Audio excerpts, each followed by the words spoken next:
The beauty scientists, Dr. Christy Hamilton and Dr. Roy Kim. Real beauty without the hype. Cool. Our next topic of discussion is a controversy. Big controversy. It's swept the United States all over Instagram. I know they're even talking about it in the mainstream media and magazines. But the Allē program update, what happened? Yeah, the old school program was if you got a treatment, you got about 200 points. 200 points is worth about $20. And so you could let it ride and build up points, or you could just, hey, next visit, get $20 off. And for our visitors, so Allē is it's Allergan, which is Botox and Juvederm filler. Also, they make the Natrel breast implant, so huge aesthetics company. So this is their benefits program. Yeah, and it was really focused at med spas and really, Botox, Juvederm.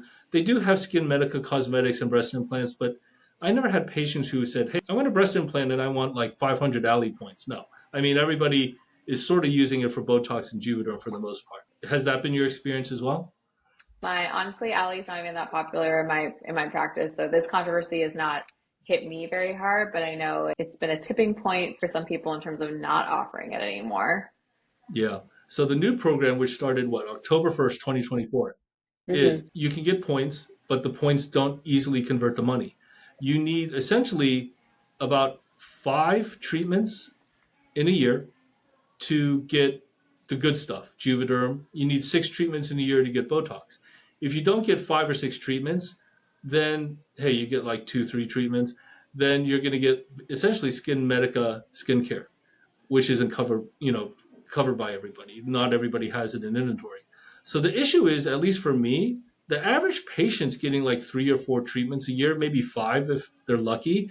6 treatments a year means you're coming in 3 times a year and you're getting Botox and filler, which I don't think happens for the average patient. I don't know what your experience has been.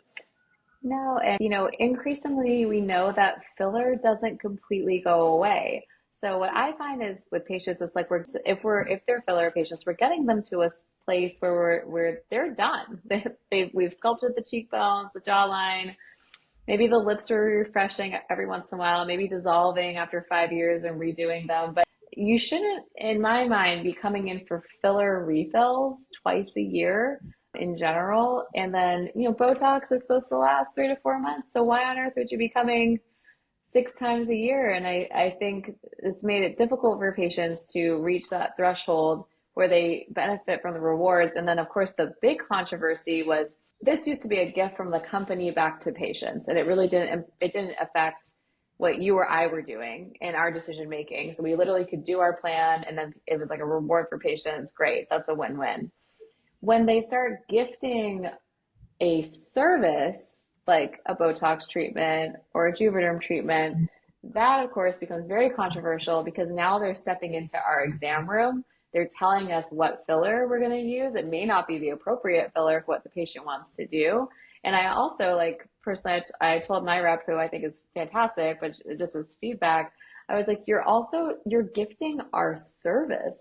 When you walk in, we're not handing the patient the Botox vial. What they're getting is like the expertise of, in your case, like expert injector doing the treatment. It's not like they're getting a free lipstick at Sephora. So maybe they could make that argument with the Skin Medica products that they're going to gift a product to the patient, in which case I think they should be shipping it directly, not to us, to then give to the patient. But I think stepping in and being part of our clinical decision making is a bit of an overreach, and I think that's been a lot of the controversy. How do you feel about it? I totally agree. So on paper, if you're a consumer or patient, you're saying, great, I can get free Botox, I can get free Juvederm. Well, if you think about it, it's shipped to my office or Dr. Hamilton's office. Someone has to place it there. So there's liability, there's assessment if you're a new patient, or even if you're an existing patient, but like it's a new anatomic area, we still have to assess you and figure out if you're a great candidate for it or not. And so Allē/Allergan actually gave in a little. They announced September 30th, right before October 1st. They put in wording so that patients can be charged an assessment fee, an injection fee, whatever. So I think the bad thing is that as a consumer, it's like it's free, but it's not really free. I don't know of anybody who's really going to be injecting it for free. And patients can't inject it themselves. Angry.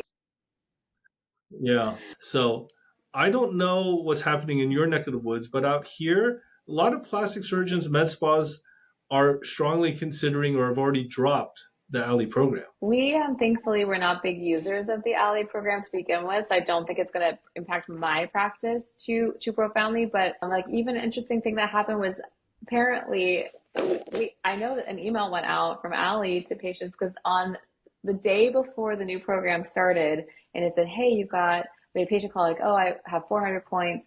And then normally if she comes in, she can use that for cash back on her Botox. But so I had my office tell her like, if you want that, you have to come like now and I will wait for you. Right. Because if you try to come tomorrow, like it's not me, it's the program and you can't use it. And then that made the patient upset. And of course she wasn't mad at Allergan, she was mad at my office. And it's like, I don't even know where she necessarily accrued those points, right, Roy? So like she could have accrued them at the med spa down the street and then wants to come she's a patient of mine, but like theoretically they can come and then try to like redeem them with you. And the whole thing just doesn't make a whole lot of sense. So I know there's been a lot of backlash. Yeah, to be honest, I think this may be a misstep. I don't know how long this program will exist with the existing rules, the new rules, but we're going to find out. Thank you for joining us on The Beauty Scientists. Be sure to visit thebeautyscientists.com and learn more about modern beauty and connect with Dr. Hamilton and Dr. Kim.